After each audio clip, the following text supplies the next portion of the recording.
Bardzo wiele rzeczy się dzieje, ale również zdumiewająco wiele rzeczy na świecie się nie dzieje. To zależy od co. I na przykład tego miejsca tutaj nie ma. Tego miejsca tutaj nie ma. Nie ma. I na przykład zobacz. Proszę zapukać.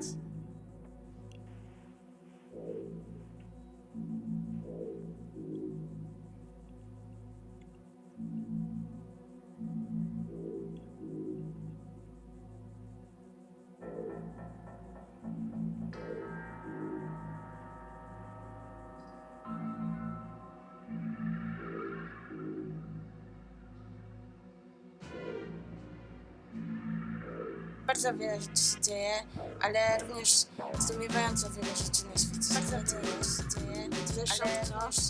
Zdumiewająco wiele. Na przykład tego miejsca tutaj nie ma. Ale tego miejsca tutaj zdumiewająco wiele ma. I bardzo wiele rzeczy się dzieje. Proszę zapukać. Ale również zdumiewająco wiele rzeczy na świecie.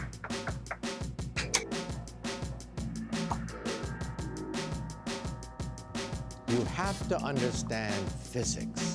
Physics is at the foundation of all the gadgetry, the wizardry, all the marvels of the technological age. All of it can be traced to the work of a physicist. Most of science fiction is, in fact, well within the laws of physics, but possible within maybe 100 years. And then we have impossibilities that may take 1,000 years or more. That includes time travel, warp drive, higher dimensions, portals through space and time, stargates, wormholes. You know, if you were to meet your great-grandparents of the year 1900, they were dirt farmers back then. They didn't live much beyond the age of 40 on average. Long-distance communication in the year 1900 was yelling at your neighbor. And yet, if they could see you now with iPads and iPods and satellites and GPS and laser beams, how would they view you? They would view you into a steel cage, electrify it, and you wouldn't get electrocuted at all. That's called the Faraday cage. And every time you walk into a metal structure, you get shielded by this metal object. Well, what Michael Faraday did was he helped to unleash the second great revolution with something called Faraday's Law. A moving wire in a magnetic field has its electrons pushed, creating an electrical current. That simple idea unleashed the electric revolution. And that's why we have hydroelectric generators, dams that can produce enormous amounts of power. That's why people build nuclear power plants. That's why we have electricity in this room right now. On a very small scale, you use that in your bicycle. When you put a bicycle lamp on your bicycle, the turning of the wheel spins a magnet. The magnet then pushes electrons in a wire, and that's why electricity lights up in your bicycle lamp. So in other words, electricity and magnetism were unified into a single force. We once thought that electricity and magnetism were separate. Now we know they are, in fact, the same force. So if a moving magnet can create an electric field, this means that a moving electric field can create a magnetic field. But if they can create each other, why can't they oscillate and create a wave? So that moving electric fields create magnetic fields, create electric fields, create magnetic fields, infinitum, to create a wave. Well, around the time of the American Civil War, a mathematical physicist, James Clerk Maxwell, calculated, using the work of Faraday, the velocity of this wave. And one of the greatest breakthroughs of all time, James Clerk Maxwell calculated the velocity of this wave and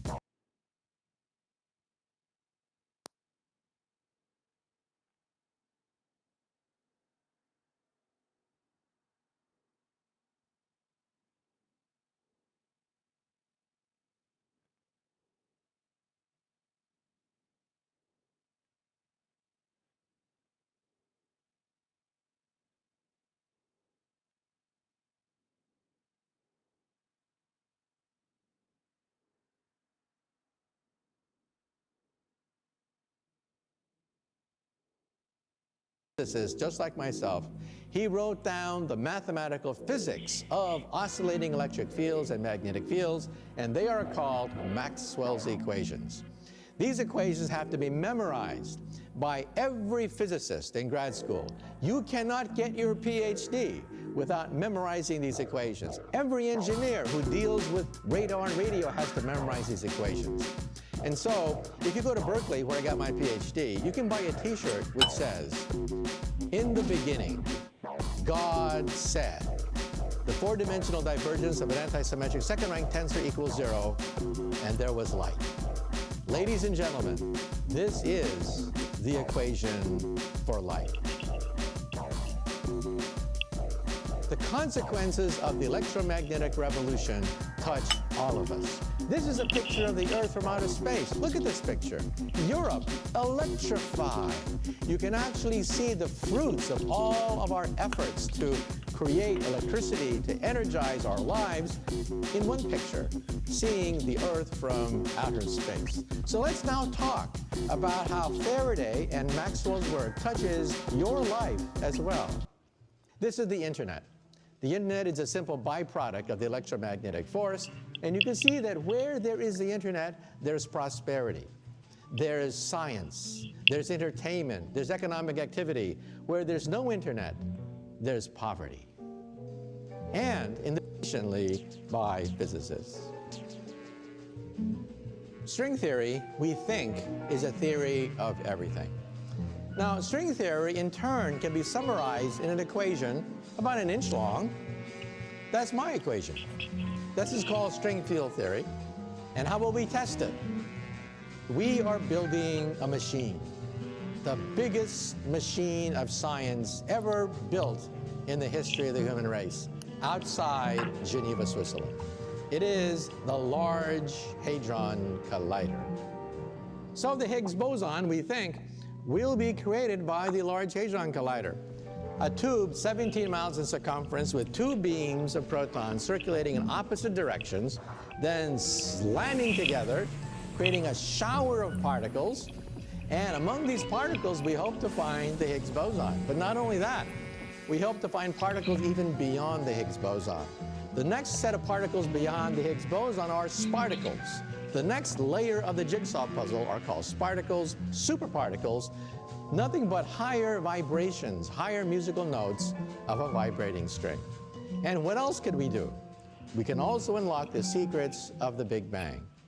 You see, Einstein's equations break down at the instant of the Big Bang and the center of a black hole. The two most interesting places in the universe are beyond our reach using Einstein's equations. We need a higher theory, and that's where string theory comes in. String theory takes you before the Big Bang, before Genesis itself. And what does string theory say? It says that there is a multiverse of universes. Where did the Big Bang come from? Well, Einstein's equations give us this compelling picture that we are like insects on a soap bubble, a gigantic soap bubble which is expanding, and we are trapped like flies on flypaper. We can't escape the soap bubble, and that's called the Big Bang theory. String theory says there should be other bubbles out there in a multiverse of bubbles. When two universes collide, it can form another universe. When a universe splits in half, it can create two universes, and that, we think, is the Big Bang. The Big Bang is caused either by the collision of universes or by the fissioning of universes. If there are other dimensions, if there are other universes, can we go between universes? Well, that, of course, is very hard. However, Alice in Wonderland gives us a possibility that maybe one day we might create a wormhole between universes. This is a wormhole. Think of taking a sheet of paper and putting two dots on it. The shortest distance between 2 points is a straight line. But if I can fold that sheet of paper, then perhaps I can create a shortcut. a shortcut through space and time called the wormhole. This is a genuine solution of Einstein's equations. We can actually see this in string theory. The question is, how practical is it to go through one of these things? We don't know. In fact, there's a debate among physicists today. Stephen Hawking, many physicists are jumping into the game, trying to figure out whether it's physically possible to go all the way through a wormhole. Because if you could, then you might be able to use this as a time machine. Since string theory is a theory of everything, it's also a theory of time. And time machines are allowed in Einstein's equations, but to build one is extremely difficult. Far more energy is required than a simple DeLorean with plutonium. You know, trillions of years from now, the universe is going to get awfully cold. We think the universe is headed for a big freeze. All the stars will blink out. Stars will cease to twinkle. The universe will be so big, it'll be very cold. At that point, all intelligent life in the universe must die.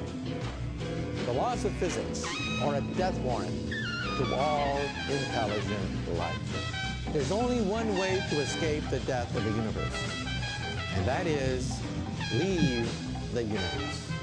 We are now, of course, entering the realm of science fiction, but at least we now have equations, the equations of string theory, which will allow us to calculate if it is possible to go through a wormhole, to go to another universe where it's warmer, and perhaps we can start all over again. If you were to summarize the march of physics over the last 10,000 years, it would be the distillation of the laws of nature into four fundamental forces: gravity, electricity, and magnetism, and the two nuclear forces. But then the question is there a fifth force? A force beyond the forces that we can measure in the laboratory. And believe it or not, there are physicists who've actually looked very carefully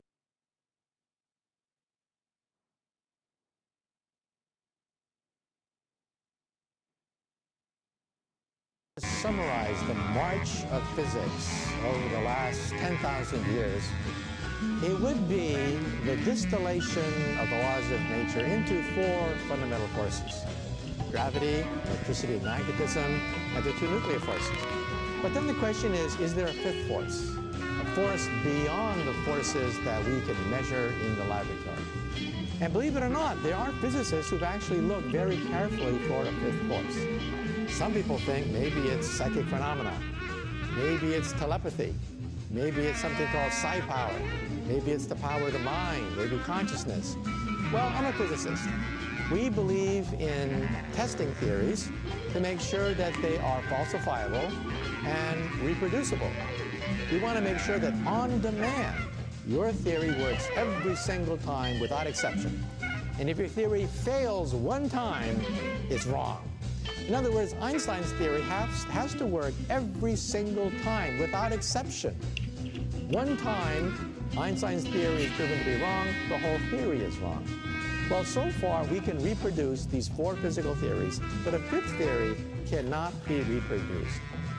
We've looked for it. Some people think that maybe a fifth force may be short range, like not over the nucleus of the atom, but ranging over several feet. And we can't find any. We physicists in the last 10 years have discovered a new energy source larger than the galaxy itself. Dark energy. Realize that in our universe today, 73% of our universe, the matter energy, 73% is in the form of dark energy, the energy of nothing. That's what's blowing the galaxies farther and farther apart. That's the energy of the Big Bang itself.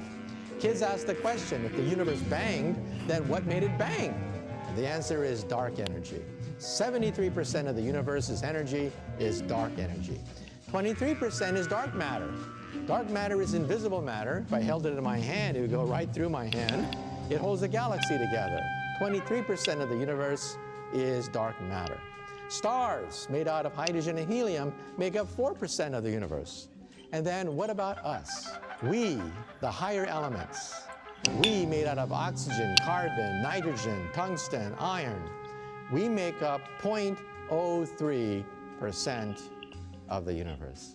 In other words, we are the exception. The universe is mainly made out of dark energy. The universe is mainly made out of dark matter, overwhelming the stars, overwhelming the galaxies, in fact. Now, what is dark matter, which makes up 23% of the universe? No one knows. String theory gives us a clue, but there's no definitive answer. So in other words, for you young aspiring physicists out there in the audience,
Next, it uses a different algorithm to check the current traffic.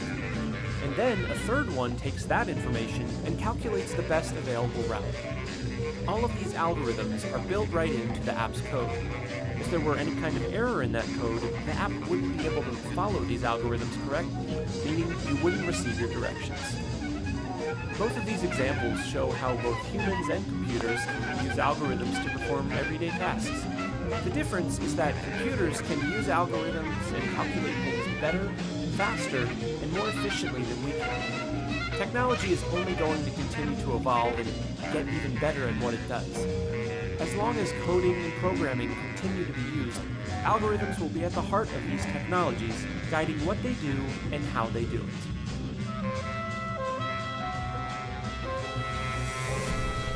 GCF Global.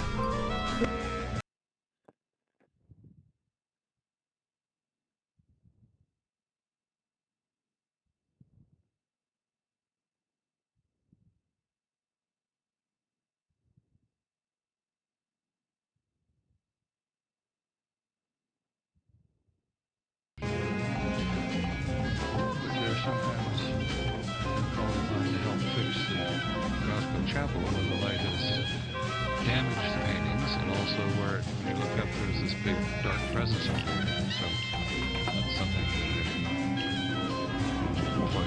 what don't you know about light? Oh, I'd always be surprised. I mean, I was surprised that we were able to stop it. That actually we found a medium where we could actually slow down light to the point it didn't move through it. That's very recently. Oh, that happened. How did that happen? Through, I guess, a lot of experimentation. Exactly, trial and error. Yes. So seeing that is quite amazing to me. Also, I'm very interested in experiments where we now are suspecting that the light knows when we're looking. Light knows when we're looking. That absolutely. It changes when we look. Yes, it has different behavior when we're looking. How do we figure that out? Well, I don't know all about the experimental process in deciding that, but basically it has different behavior through a diffraction grating when we're looking and when we're not. That's quite interesting. That almost imbues it with consciousness. Which is what everybody wants to understand. I think everybody even feels that way. I mean, first of all, here's this substance that we drink as vitamin D through the skin. So it's actually a food. I mean, we actually are light eaters. Then, of course, it has very strong emotional effect, and even in film, where we're not really looking at light, but we're looking at the narratives or story carried through the film, or by light. But it has very powerful connotations there as well. And then, of course, every time we talk about light, near-death experiences, always described with the vocabulary of light. Yes. Samadhi, or enlightenment. All these things have to do with the light-filled void, this quality of where we are achieving something on the light not beheld with the eyes open. Because with the eyes closed, there's full vision. You think of the lucid dream. There's full vision without eyes. And so is this memory? Well, no, because often we're dreaming things that aren't even pieced together from memory. Sometimes they are from memory, but often no memory at all. So where does this light in the dream come from? How do we have this full vision that we access 7 to 8 hours a night with the eyes closed? And what is the light? Where does light come from in the dream? Those are very interesting thoughts and ideas. And so I wanted to actually deal with a light that seemed to be a light that we knew but don't often see with the eyes open. Because we often see light this way, but not that often with the eyes open. So I would like to have this sort of recognition of a light that is sort of known to us, but we haven't, is surprised to find it. It's like when you go and you see someone you've known in a certain context. Now they're in a new context that you see them, you can't remember their name and what they're doing here. Yes. That kind of thing is a little bit like I would like to achieve in my work, that you know this light, but it's not familiar with the eyes open.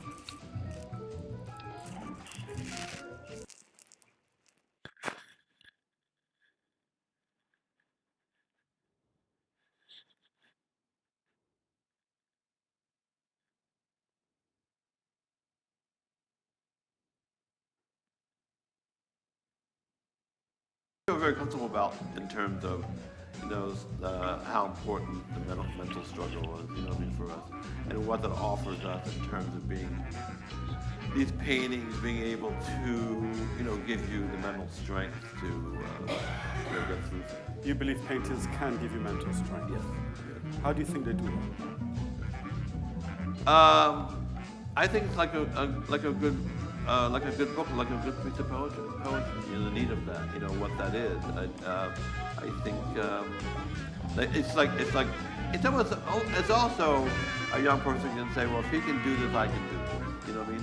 It's like I just think that the capacity for, if I sit down and read poetry, a great piece of poetry, in the day, even before I get in the studio, what that is, or even after I get in the studio, what that is. It's just something, I don't know, you tell me. This just gives me that strength. I noticed that you have this relationship with poetry, with music. You use poems. Yeah.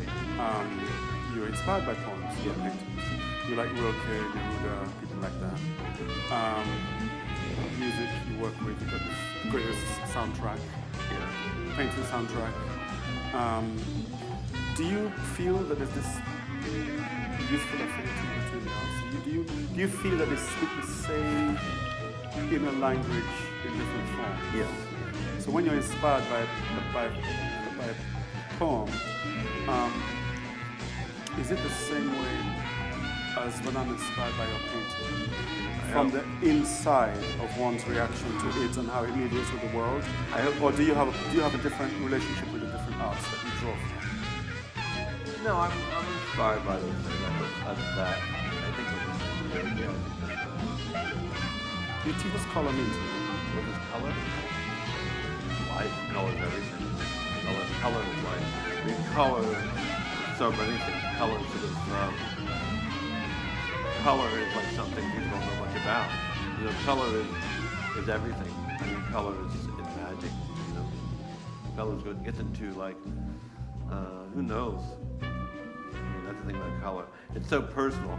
What's interesting about the painting, because the color creates a conversation. Either when people buy the paintings, they like, you can't show them too many, they get confused if they won't buy it. But I must remember that. Yeah, because all of a sudden because it's interesting, all of a sudden, oh, this green reminds me of this or this or this. All of a sudden, it gets very personal, and that's where the story comes in. You know what I mean? The story comes in with the people interacting with the painting. It's interesting that way about color. But color, and you can, the way you can live with color, and the way you can, quietly engage with them. That's why I think they're really, I try to make paintings that are really about living with them. Because you see them in the morning, you see them in the afternoon, it's where you put it, you see it when you're feeling bad, you see it when you're sick, you see it when you're happy, so everything's shifting. Paul, Klee and Matisse both say, almost with an exclamation, that they became real painters, which is to say, real colorists, when they went to North Africa.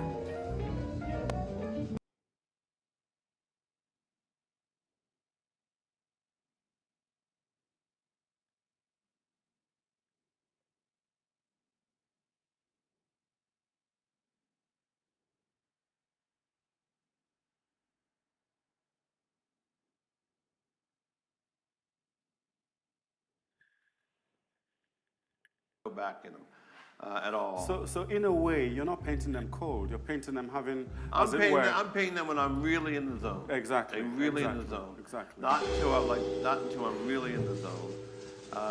But it's something I can do now because I've been painting for so long. You know what I mean? It's not something I could do when I was a younger painter. You know what I mean? It's something I can do now. And it's something I can do now too because I have a really big studio.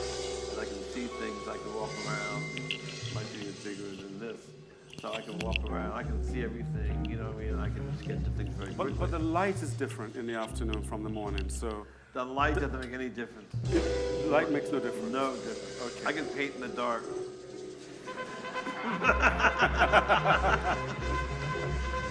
I say that because, you really... Have you ever painted in the dark? Close. Because you really, you kind of feel them more than see them. I mean, you kind of feel your way through the painting. It's not like you really, you know, I mean, my assistant just mad at me all the time because I say, oh, wait till these go out, we'll really see them. She goes, and it's true, right? You know, and it's right. Because like I at Freeze, I go, oh, look at that blue, look at that. Because in the studio, I can't see that blue. But when they go out, I go, oh, wow, look at that. But I know it's there. I can feel it, you know what I mean? So I paint, like in Italy, my studio is that kind of light. Very bad, like that corner, it's like really like not very good. But I know it's there, I can feel it. So it's like, that's the way I do it. So it's really So it's intuitive in a way. Huh? It's intuitive. It's intuitive. It's very, but it's intuitive because it can be intuitive because I work so hard, you know, because I save so much. You've earned the intuition for the day. Because what I do, my power time really when I work, you know, it's in the morning, and I like getting to feel like 10 o'clock, working in the morning, and maybe like 2 o'clock on Sunday, so I can't work it like 2 o'clock. And I've been listening to the same music when I work. What do you listen to? I listen to Miles Davis, which is really I'm surprised the work is so calm if you listen to business. I know. And I've been having, I didn't realize I had them on for like maybe 20 years. Oh my goodness, wow. But, and it's, That's the longest painting soundtrack in yeah, history. yeah, exactly. And I kind of, I get into a zone and then usually I'm working like if you saw Freeze, the big paintings, I usually work on usually a big painting, and then after that, maybe a 96 or 72 or 80 by 80, and then after that, I have paint left over, and it came off first with the 12 by 12, and then one time I ran out of 12 by 12, and I had a 40 by 40, and I thought I'll just paint that very quickly. He's going through the numbers. Yeah. Number.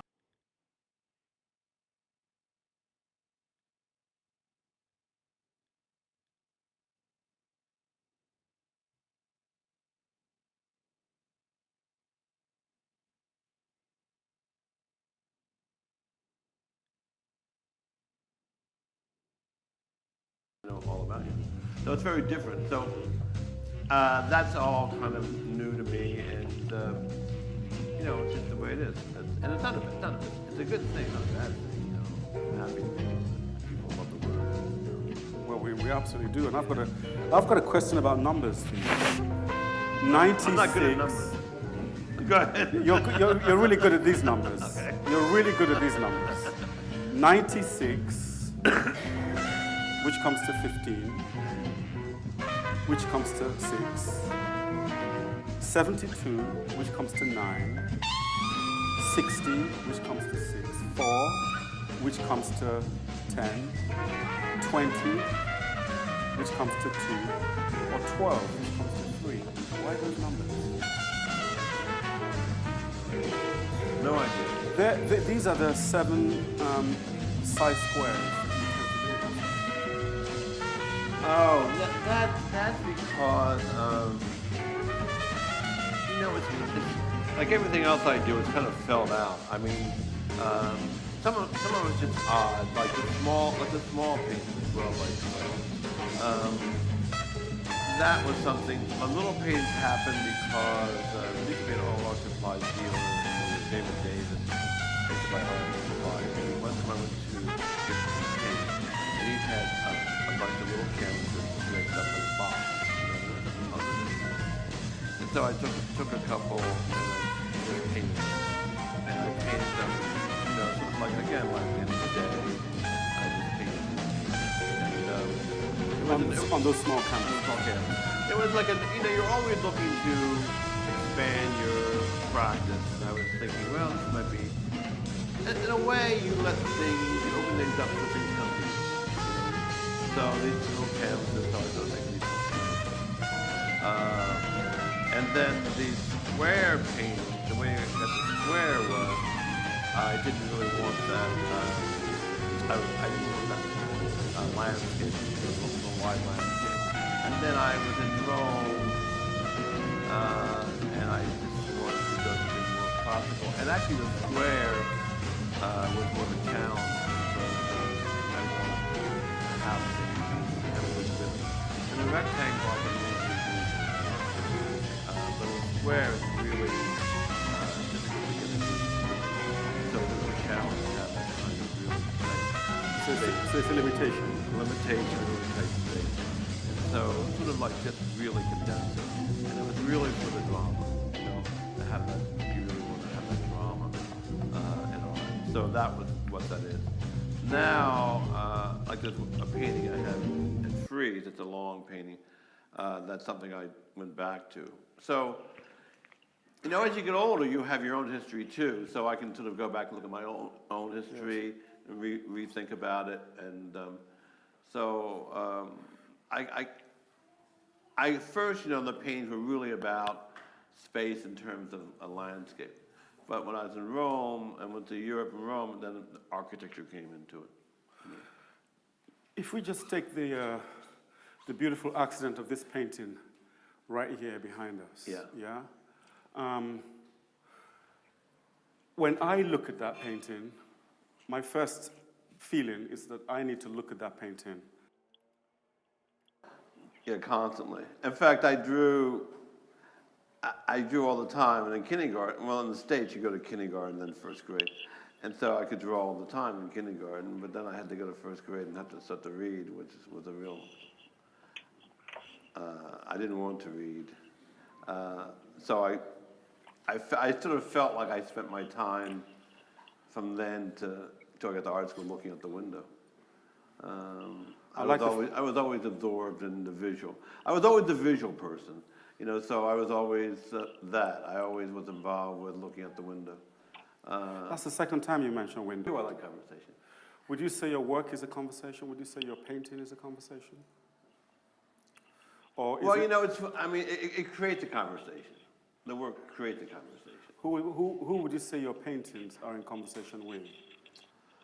Well, I think the paintings are really, with anyone, I think the color of the painting creates conversation. So they're meant to be lived with. They're meant to be lived with more than looked at. You know, I mean, as opposed to this, I mean, people live with them. I think people are going to live with them. So how they create conversation, I think is interesting to me. What about the conversation inside you with art, with culture, with race in America, with history? Oh, that's a big that conversation out of you, out of which the paintings come. That's sort of like that's sort of how what influences the painting. Yeah, so that's a big conversation. I mean, that conversation's big in the making of them, the titling of them. So yeah, that's a big conversation. The only reason I asked that question is because Yeats, the great Irish poet, said, out of conversation with others comes rhetoric, out of conversation with ourselves comes poetry. Yeah. And then he had a different dictum about 20 years later. And what did he say? I think he more or less said the opposite. Oh, yeah. Well, that makes sense. It makes sense. If you don't contradict yourself, it doesn't make sense.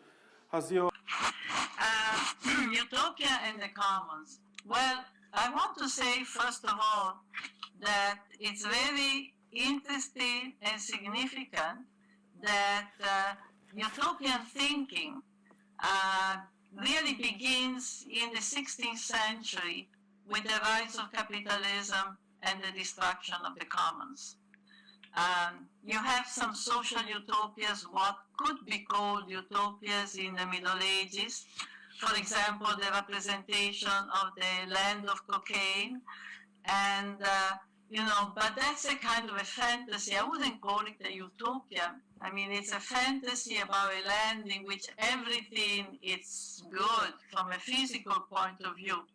You know, the rivers are full of milk or wine, and roasted chicken are jumping into your plate. And so life is, from the point of view of physical pleasure, is very abundant and satisfying. I wouldn't call that an utopia. The utopian thinking that begins in the 16th century, in fact, as a critical component, as a political function, as I think actually most utopian thinking does. In other words, utopian thinking, and here we have to, in a sense, move away from the kind of criticism that Marx and Engels, have moved to utopias, which they always saw as an escapist, forms of escapism, as a project by which, whether you are complete utopias, in the form of realized communities, or if they are intellectual utopias. But in any case, the communist tradition, Marx and Engels, for instance, always saw them as form of escapism, as diversion from political action. And obviously they had in mind, those articulation of another society that represented a world where everything is perfect and where therefore no social action, is required. But in fact, as a trend, and particularly, I think, in the present, utopian thinking has an important political function. It not only maintains alive, the sense of an alternative, but also has within it built a whole social criticism, represent a world beyond patriarchy, beyond racism, and so on, beyond gender binary relation, and it's built into that is a whole critique, of course, of contemporary American society. So I think it's very important to see the utopia as a social critique, not only as the realization of a perfect state, but utopia as an ongoing social critique. And not accidentally, by the way, because we are again facing, a period of primitive accumulation. We are again, and not for the last 3 decades, in the so-called neoliberal phase of capitalist development, we have seen a sustained, constant, relentless attack on what has remained of, the Earth living commons. Whether it is communal relationship, whether it is land commons, and forest, and so on. So it's not an accident that we see in our time, the beginning, of a new conception also of utopia, where utopia is not again seen, as something that is happening elsewhere in political organizing. Utopia is part, is a dimension of our everyday political organizing. It's called nowtopia. Nowtopia, to say that utopia is now. It's in our organizing today. And Nowtopia is by Chris Carlson. And, he looked at the movements of his time in California and across the United States. For example, the proliferation of urban gardens that really were brought into the United States by immigrant people, who had been displaced from their land.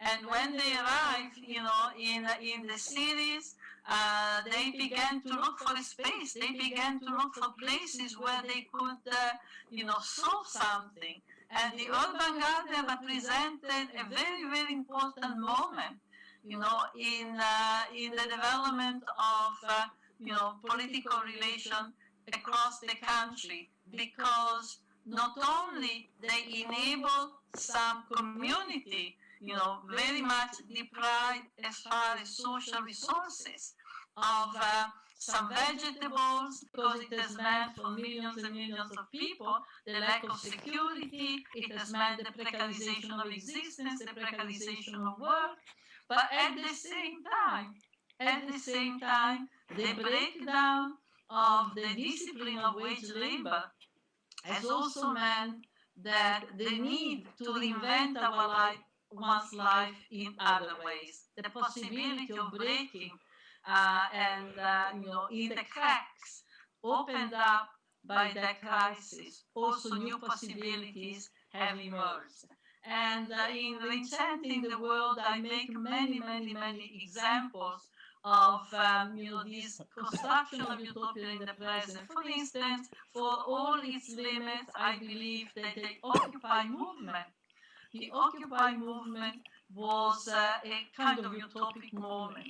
It had a utopic dimension within it, because it was a movement that, in a way, again broke with the schemes by which our reproductive life, our reproduction daily is organized, bringing all kinds of people together who normally would hardly know each other, and engage in a collective process of reproduction, engage in deciding collectively, making collective decisions about how to reproduce themselves on a day-to-day basis from every point of view: food, cleaning of space, sharing of knowledges, etc., decision-making through the assembly work, and so on. So from that, I want to now concentrate much more more directly on the notion of the commons, because I believe that there is a very direct relation